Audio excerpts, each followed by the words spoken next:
In today's video, I'm gonna show you how to change the language of your Phantom wallet.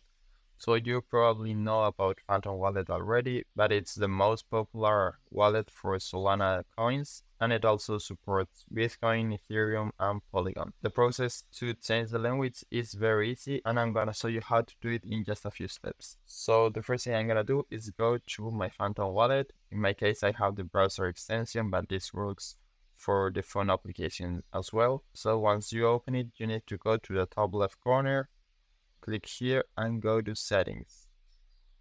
Now you will go to preferences and you will see the display language option.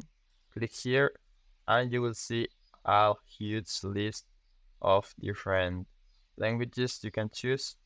In my case, let's say I want to change it to Spanish. I just need to click and it will be automatically applied. Now I could change it back to English if I want.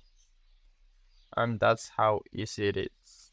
It just takes a few seconds to change the language on your Phantom wallet. So I hope it was helpful and thanks for watching.